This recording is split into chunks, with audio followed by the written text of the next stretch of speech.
Good evening dear students. ಈ ವಿಡಿಯೋದಲ್ಲಿ differential equation ಇಂದ 5 ಮಾರ್ಕ್ಸ್ ಎಕ್ಸ್ಪ್ಲೇನ್ ಮಾಡೋಕೆ ಹೋಗ್ತಾ ಇದ್ದಾನೆ. ಆಲ್ಮೋಸ್ಟ್ 100% ಫಿಕ್ಸ್ ಕ್ವಶನ್ ಇರುವಂಥದ್ದು. ಓಕೆ, ಸೊ ಇದು ಏನು ನಾನು ನಿಮಗೆ ಕ್ವಶನ್ ತೋರಿಸ್ತಾ ಇದ್ದೀನಿ. ಓಕೆ, ಒಂದು ಸಲ ಕರೆಕ್ಟಾಗಿ ನೋಡ್ಕೊಳ್ಳಿ. ಇದು ಯಾವ ಫಾರ್ಮ್ ಇದೆಯಪ್ಪ ಅಂತಂದರೆ, ಸೊ ನಿಮ್ಮೆಲ್ಲ ವಿದ್ಯಾರ್ಥಿಗಳು ಇದು ನೆನ್ಪಿಟ್ಕೊಳ್ಬೇಕು. ಅಂದರೆ ಆ್ಯಕ್ಚುಲಿ ಎರಡು ಫಾರ್ಮ್ ಯೂಸಲಿ ಎಕ್ಸಾಮಿಗೆ ಬರ್ತವೆ. ನಾನು ನಿಮ್ಗೆ ಹೇಳ್ತಾ ಮೀನ್ಸ್ ಏನು ಹೇಳೋಕೆ ಹೋಗ್ತಾ ಈ ಫಾರ್ಮ್ ಇದೆ, dy/dx plus py = q form ಅಂತ ಇದೆ. ಇದು ಲೀನಿಯರ್ ಡಿಫರೆನ್ಷಿಯಲ್ ಇಕ್ವೇಷನ್. ಈ ರೀತಿ ಬಂದಾಗ ಆಲ್ಮೋಸ್ಟ್ ಅಂದರೆ ಫಿಕ್ಸ್ ಕ್ವಶನ್ ಇದು 5 ಮಾರ್ಕ್ಸ್ಗೆ ಕಂಪಲ್ಸರಿ ಬರುತ್ತೆ ಈ ರೀತಿ. ಸ್ವಲ್ಪ ಇದ್ರ ಮೇಲೆ ಪ್ರಾಬ್ಲಮ್ಸ್ ಮಾಡಬೇಕು. ಒಂದು ಪ್ರಾಬ್ಲಮ್ ಮಾಡಿ ಹೇಳಿದ್ದೇನೆ ಇಲ್ಲಿ. ಇನ್ನೂ ನಿಮಗೆ ಇದ್ರ ಮೇಲೆ ಇನ್ನೊಂದು ಸ್ವಲ್ಪ ಪ್ರಾಬ್ಲಮ್ಸ್ ಬೇಕಾಗಿದ್ದರೆ ಕಮೆಂಟ್ ಸೆಕ್ಷನ್ ಹಾಕಿ, ಅಥವಾ ಬೇರೆ ಯಾವ ಚಾಪ್ಟರ್ ಮೇಲೆ ನಿಮಗೆ 5 ಮಾರ್ಕ್ಸಲ್ಲಿ 2-3 ಮಾರ್ಕ್ಸ್ ಬೇಕಾದ್ರೆ ಕಮೆಂಟ್ ಸೆಕ್ಷನ್ ಹಾಕಿ ಆ ವಿಡಿಯೋ ಅದ್ರ ಮೇಲೆ ಮಾಡಿರ್ತೇನೆ. ಓಕೆ, ಸೊ ಫಸ್ಟ್ ಇಲ್ಲೊಂದು ಸ್ಟೆಪ್ಸ್ ಬರ್ತಲ್ಲ, ಕೆಲವು ಸ್ಟೆಪ್ 1 ಏನಪ್ಪ ಅಂದರೆ first you have to find out integrating factor. Integrating factor ಅಂದರೆ ಈ ರೀತಿ ಫಾರ್ಮುಲಾ. ಓಕೆ, ಇದು ಸ್ಟೆಪ್ 1. ಸ್ಟೆಪ್ 2 ಏನಪ್ಪ ಅಂದರೆ ನಮಗೆ ಜನರಲ್ ಸೊಲ್ಯೂಷನ್ ಬೇಕಾಗಿತ್ತು ಅಂದರೆ. Okay, so finally to get a general solution ಇದಕ್ಕೊಂದು ಫಾರ್ಮುಲಾ ಇದೆ. ಏನಪ್ಪ ಅಂದರೆ y integrating factor integral of q integrating factor dx plus c ಅಂತ ನಾವು ಇದನ್ನು ಫಾಲೋ ಮಾಡಬೇಕಾಗುತ್ತೆ. ಆಲ್ಮೋಸ್ಟ್ ಫಿಕ್ಸ್ ಕ್ವಶನ್ ಇದು. ಓಕೆ, ಅಂದರೆ ಇದೇ ಟೈಪ್ ಪ್ರಾಬ್ಲಮ್ ಬರ್ತದೆ ಲೀನಿಯರ್ ಡಿಫರೆನ್ಷಿಯಲ್ ಇಕ್ವೇಷನ್ ಮೇಲೆ ಫಿಕ್ಸ್ ಕ್ವಶನ್, ರೈಟ್? ಸೊ ಒಂದು ಪ್ರಾಬ್ಲಮ್ ನೀವು ಮಾಡಿ ತೋರಿಸೋದು. ಇನ್ನೂ ಬೇಕಾಗಿತ್ತು ಕಮೆಂಟ್ ಸೆಕ್ಷನ್ ಹಾಕಿ ಇನ್ನೂ ಸ್ವಲ್ಪ ಪ್ರಾಬ್ಲಮ್ ಎಕ್ಸ್ಪ್ಲೇನ್ ಮಾಡಿ ನಿಮಗೆ ತಿಳಿಸಲು ಪ್ರಯತ್ನ ಮಾಡ್ತೇನೆ. ಫಸ್ಟ್ ಏನಪ್ಪ ಅಂದರೆ ಎಕ್ಸ್ ಏನು ಕೊಟ್ಟಿದ್ರು ಅದನ್ನು ಬರ್ಕೊಳ್ಳೋಣ. Plus 2y = x². ಓಕೆ, ನೀವು ನೋಡ್ಬೋದು ಇಲ್ಲಿ ಇದು ಏನಿದೆ ನೋಡಿ ಕ್ವಶನ್ ಇದು. Actually it is not in the standard form. Standard ಫಾರ್ಮಲ್ಲಿ ಇಲ್ಲ. ಯಾಕಪ್ಪ ಅಂದರೆ ಸ್ಟ್ಯಾಂಡರ್ಡ್ ಫಾರ್ಮ್ ಪ್ರಕಾರ ಹೇಳಬೇಕು ಅಂದರೆ dy/dx coefficient should be 1. But ಇಲ್ಲೇನಿದೆ ನೋಡಿ, dy/dx ಕೋಎಫಿಷಿಯಂಟ್ ಏನಿದೆ ಎಕ್ಸ್ ಇದೆ. ಅದಕ್ಕೆ ನಾವೇನು ಮಾಡಬೇಕೀಗ, let's divide both side by x. Okay, so ಇದಕ್ಕೆ ಸ್ಟ್ಯಾಂಡರ್ಡ್ ಫಾರ್ಮ್ ಒಂದೊಂದು ಬರ್ತೀನಿ. ಎರಡು ಕಡೆ ಏನು ಮಾಡೋಣ ಅಂದರೆ dividing both sides by x ಅಂತ ಬರೆಯೋಣ. Okay, dy/dx dividing by x. Okay, dividing by x. ಇಲ್ಲಿನೇನಪ್ಪ ಅಂದರೆ ಡಿವೈಡಿಂಗ್ ಬೈ ಎಕ್ಸ್ ಮಾಡೋಣ. ಓಕೆ, ಇದನ್ನು ಕಟ್ ಮಾಡಿದಾಗ ನಿಮಗೆ ಬರುತ್ತೆ ಇಲ್ಲಿ dy/dx plus 2/y x = x² cut ಆದಾಗ ಎಕ್ಸ್ ಆಗುತ್ತೆ. ಓಕೆ, ಇದನ್ನು you can compare with the standard form. What is the standard form here? ನಾನು ಇಲ್ಲಿ ಬರೀತೀನಿ ನೋಡಿ. ಆ್ಯಕ್ಚುಲಿ ಸ್ಟ್ಯಾಂಡರ್ಡ್ ಫಾರ್ಮ್ ಏನಿತ್ತು, ಸ್ಟ್ಯಾಂಡರ್ಡ್ ಫಾರ್ಮ್ ಇದೇ ಇದೆ, dy/dx ಪ್ಲಸ್ py = q ಅಂತ ಇದೆ. ಅರ್ಥ ಆಗ್ತದೆ ಅಂತ ಗೊತ್ತಾ ಇದ್ದೀನಿ, ರೈಟ್? ಆಲ್ರೆಡಿ ಯಾರಿಗೆ ಇಂಟಿಗ್ರೇಷನ್ ಚೆನ್ನಾಗಿದ್ರು ಇದನ್ನು ಮಾಡ್ಕೊಳ್ಬೋದು. ಓಕೆ, ಸೊ ಇದಕ್ಕೆ ಡಿವೈಡ್ ಮಾಡಿದ್ದೀನಿ ಅಂದರೆ ಇಲ್ಲಿ ಎಕ್ಸ್ ಕೋಎಫಿಷಿಯಂಟ್ ಇದೆ, ಅದನ್ನು ಏನಿರ್ತೋ ಅದನ್ನು ಡಿವೈಡ್ ಮಾಡಬೇಕು. ಈ ರೀತಿ ಸ್ಟ್ಯಾಂಡರ್ಡ್ ಫಾರ್ಮಿಗೆ ಕನ್ವರ್ಟ್ ಆಗುತ್ತೆ.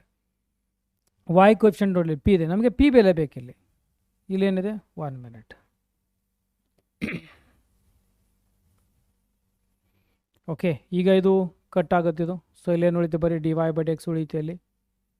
ಓಕೆ, ಆಮೇಲೆ 2/x ಇಲ್ಲೇ ಇರಲಿ, y ಬರೀತೀನಿ, x² ಕಟ್ ಆದಾಗ ಎಕ್ಸ್ ಉಳಿಯುತ್ತೆ. Okay, as per the standard form dy/dx plus py = q ಇದೆ, ರೈಟ್? ಸ್ಟ್ಯಾಂಡರ್ಡ್ ಫಾರ್ಮ್ ಏನಿದೆ ಇಲ್ಲಿ ಬರೀತಿ ನೋಡ್ಬೋದು. ಇಲ್ಲಿ ಸ್ಟ್ಯಾಂಡರ್ಡ್ ಫಾರ್ಮ್ ಏನಿದೆ dy/dx ಪ್ಲಸ್ py = q ಅಂತ ಇದೆ. Okay, so what is p here? You compare here. Now you compare here. y coefficient is p, y coefficient is 2/x. Can I write here 2/x? Okay, ಆಮೇಲೆ Q ನೋಡಿ, compare ಮಾಡಿ. ಇಲ್ಲಿ Q ಅಂದರೆ ಏನಿದೆ ಇಲ್ಲಿ X ಅಂತ ಇದೆ. So let's note down here X. Okay, so we got this, fine. So finally ಈಗ ನಮಗೇನು ಬೇಕು ಅಂತಂದರೆ ಜನರಲ್ ಸೊಲ್ಯೂಷನ್. ಈಗ ನಾವು ಫಸ್ಟ್ ಸ್ಟೆಪ್ ಏನು ಮಾಡಬೇಕಿಲ್ಲಿ, ಇದು ಎಲ್ಲ ಬರೆದ್ಮೇಲೆ ಸ್ಟ್ಯಾಂಡರ್ಡ್ ಫಾರ್ಮಿಗೆ ಕನ್ವರ್ಟ್ ಆದಮೇಲೆ ನಮಗೆ ಇಲ್ಲಿ ಇಂಟಿಗ್ರೇಟಿಂಗ್ ಫ್ಯಾಕ್ಟರ್ ಫೈಂಡ್ ಔಟ್ ಮಾಡಬೇಕೀಗ.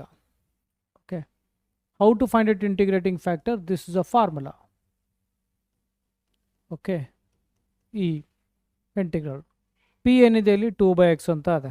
ಓಕೆ, ಚಲೋ note down the 2/x here. 2/x dx ಅಂತ ಬರ್ಕೊಳ್ಳೋಣ. ಇಲ್ಲೇ ಬರೀತೀನಿ, ಸ್ಪೇಸ್ ಬೇಕಾಗುತ್ತಾನ. 2 ಹೊರಗಡೆ ತೆಗೆದುಕೊಂಡಾಗ 1/x dx ಅಂತ ಆಗುತ್ತೆ.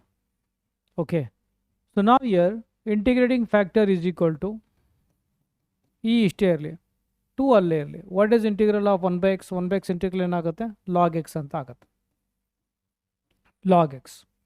ಈಗ ನಾವೇನು ಮಾಡೋಣ ಅಂದರೆ ಆ್ಯಸ್ ಪರ್ ದ ಪ್ರಾಪರ್ಟಿ ಇದನ್ನು ಈ ಕಡೆ ತೆಗೆದುಕೊಂಡು ಹೋದಾಗ ನಮಗೆ ಬರುತ್ತೆ ಈ log x². ಅಂದರೆ ಇಂಟಿಗ್ರೇಟಿಂಗ್ ಫ್ಯಾಕ್ಟರ್ ಏನು ಬಂತು, e⁴ log x² ಅಂತ ಬಂತು. ಒಂದು ನೆನ್ಪಿಟ್ಟುಕೊಳ್ಳಿದ್ದು formula e⁴ log f of x ಏನೇ ಬರಲಿ ನಾವಿಲ್ಲಿ ಕೇವಲ ಏನು ಇಡಬೇಕಂದ್ರೆ ಎಫ್ ಆಫ್ ಎಕ್ಸ್ ಅಂತ ಮಾತ್ರ ಇಡಬೇಕು. ಓಕೆ, ಇದು ಡಿಫ್ರೆನ್ಷಿಯಲ್ ಇಂಟಿಗ್ರೇಷನ್ ಶಾರ್ಟ್ ಟ್ರಿಕ್ನಾಗೂ ಬರುತ್ತೆ. ಸೊ ಈ ರೀತಿ ನಿಮ್ಗೆ ಯಾವಾಗೇ ಕಾಣಲಿ you should put here as a equal to f of x. Okay, ಈಗೇನು ಮಾಡೋಣ ಇಲ್ಲಿ note down here integrating factor e ಮತ್ತು ಲಾಗ್ ಬಿಟ್ಬಿಡಿ, ಏನು ಬರುತ್ತೆ ಅಲ್ಲಿ ಎಕ್ಸ್ ಸ್ಕ್ವೇರ್ ಅಂತ ಬರುತ್ತೆ. This is our integrating factor.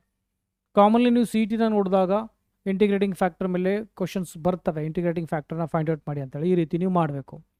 Okay, next step ಏನಿದೆ ಜನರಲ್ ಸೊಲ್ಯೂಷನ್ ಬರಿಬೇಕೀಗ. ಜನರಲ್ ಸೊಲ್ಯೂಷನ್ ಏನಾಗುತ್ತೆ, what is the general solution formula here can be written as y ಬರಿಬೇಕು, ಇಂಟಿಗ್ರೇಟಿಂಗ್ ವೈ ಬರೆದು integrating factor equal to integral symbol ಹಾಕಿ q ಬರೆದು integrating factor ಬರೆದು d x plus c ಅಂತ ಬರಿಬೇಕು. Okay, ಭಾಳ ಸಿಂಪಲ್. ಈ ರೀತಿ ಕನ್ವರ್ಷನ್ ಮಾಡ್ಕೊಳ್ಳೋದ್ರೆ ಸ್ವಲ್ಪ ಪ್ರಾಕ್ಟೀಸ್ ಮಾಡೋದ್ರೆ ನಿಮಗೆ ರೂಢಿ ಬೀಳುತ್ತೆ ಇನ್ನು. ಓಕೆ, ಸೊ ಎನಿವೆ ಬರೋಣ ಈಗ.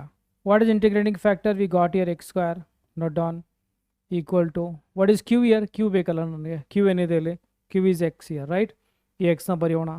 Okay, what is integrating factor x square ಇದೆ ಡಿ ಎಕ್ಸ್ ಪ್ಲಸ್ ಸಿ. ಇದನ್ನು ಇನ್ನೂ ಸಿಂಪ್ಲಿಫೈ ಮಾಡೋಣ. ಇದಕ್ಕೆ ನಾನು ಹಿಂಗೆ ಬರಿಬೋದಾ, x square y is equal to integral of x into x square ಏನಾಗುತ್ತೆ x cube D x plus c ಆಗುತ್ತೆ. ಓಕೆ, ಫೈನಲ್ ಆನ್ಸರ್ಲಿ ಬರಿತೀನಿ ಇಲ್ಲಿ ಬರೆಯೋಣ. This keep as it is. Okay, x square y is equal to ಏನಾಗುತ್ತೆ, what is x cube integral here, integral of x cube ಏನಾಗುತ್ತೆ x to the power of 4 dividing by 4 plus c ಅಂತ ಆಗುತ್ತೆ right. ಇದನ್ನು ಎಷ್ಟೇ ಬೇಕಾದರೆ ಇಡ್ಬೋದು, ಇನ್ನೂ simplify ಮಾಡ್ತಾರೆ ಮಾಡ್ಬೋದು, ಇಷ್ಟು ಸಾಕು ಅನ್ಕೋತೀನಿ. Okay, 5 ಮಾರ್ಕ್ಸ್ಗೆ right. ಸೊ ಈ ರೀತಿ ನೀವು ಮಾಡಿ. ಇದು divided x plus p y equal to q form ಇದೆ. ಸೊ ಇದೇ ರೀತಿ ನಿಮಗೆ ಏನಾಗುತ್ತೆ ಇನ್ನೊಂದು ಫಾರ್ಮ್ ಬರುತ್ತೆ. ಓಕೆ, ಇದ್ರ ಮೇಲೂ ಸ್ವಲ್ಪ ಪ್ರಾಬ್ಲಮ್ ಮಾಡ್ಕೊಳ್ಳಿ. D x by d y ಅಂತ ರೀಪ್ಲೇಸ್ ಆಗುತ್ತೆ, ಎಕ್ಸ್ ವೈ ವೈ ಎಕ್ಸ್ ಎಲ್ಲ ರೀಪ್ಲೇಸ್ ಆಗುತ್ತೆ. ಪ್ಲಸ್ ಇಲ್ಲಿ ಏನು ಬರೀಬೇಕು p x equal to q form, ಈ ಒಂದು ಫಾರ್ಮ್ ಮೇಲೂ ಬರುತ್ತೆ. ಓಕೆ, ಸೊ ಅವಾಗ ಇಂಟಿಗ್ರೇಟಿಂಗ್ ಫ್ಯಾಕ್ಟರ್ ಇಲ್ಲಿ ಏನಾಗುತ್ತೆ ಅವಾಗ ಐ ಈಸ್ ಇಂಟಿಗ್ರೇಟಿಂಗ್ ಫ್ಯಾಕ್ಟರ್ ಈ ಇಂಟಿಗ್ರಲ್ ಆಫ್ ಪಿ ನೋಡಿ ಇಲ್ಲಿ ವಿತ್ ರೆಸ್ಪೆಕ್ಟ್ ಟು ಎಕ್ಸ್ ಏನಿರುತ್ತೆ ನೋಡಿ ಇಲ್ಲಾಗುತ್ತೆ ವಿತ್ ರೆಸ್ಪೆಕ್ಟ್ ಟು ವೈ ಆಗುತ್ತೆ. ಸೊ ಸಿಮಿಲರ್ಲಿ ಇದೂ ಸಹ ಎಕ್ಸ್ ಇಂಟಿಗ್ರೇಟಿಂಗ್ ಫ್ಯಾಕ್ಟರ್ ಇದು ಡಿ ವೈ ಈ ರೀತಿ ಚೇಂಜ್ ಆಗುತ್ತೆ. ಓಕೆ, ಸೊ ನೆಕ್ಸ್ಟ್ ವಿಡಿಯೋ ಯಾವ ಒಂದು ಕಾನ್ಸೆಪ್ಟ್ ಆಗಲಿ ಯಾವ ಅಂದರೆ ಮ್ಯಾಥಮೆಟಿಕ್ಸ್ ಸಂಬಂಧಪಟ್ಟಾಗಿ ಈ ಚಾನಲಲ್ಲಿ ಯೂಸಲ್ಲಿ ಹಾಕ್ತೇನೆ. ಯಾರಿಗೆ ಅಂದರೆ ಏನು ಒಂದು ಪ್ರಾಬ್ಲಮ್ ಬೇಕಾಗಿತ್ತು ಕಮೆಂಟ್ ಸೆಕ್ಷನ್ ಹಾಕಿ. ಒಂದು ರಿಕ್ವೆಸ್ಟ್ ಇದೆ, ಮ್ಯಾಕ್ಸಿಮಮ್ ಜನರಿಗೆ ಕಳಿಸಿ, ಯಾಕಂದರೆ 5 ಮಾರ್ಕ್ಸ್ 2 3 ಮ್ಯಾಕ್ಸಿಮಮ್ ಈ ಒಂದು ವಿಡಿಯೋದಲ್ಲಿ ಈ ಒಂದು ಚಾನಲಲ್ಲಿ ಕವರ್ ಮಾಡ್ತೇನೆ. ಚೆನ್ನಾಗಿ ಲೈಕ್ ಮಾಡಿ, ಮ್ಯಾಕ್ಸಿಮಮ್ಗೆ ಶೇರ್ ಮಾಡಿ. ಮತ್ತು ಸಿಗೋಣ ಮುಂದೆ ವಿಡಿಯೋದಲ್ಲಿ. ಟೇಕ್ ಕೇರ್, ಬಾಯ್.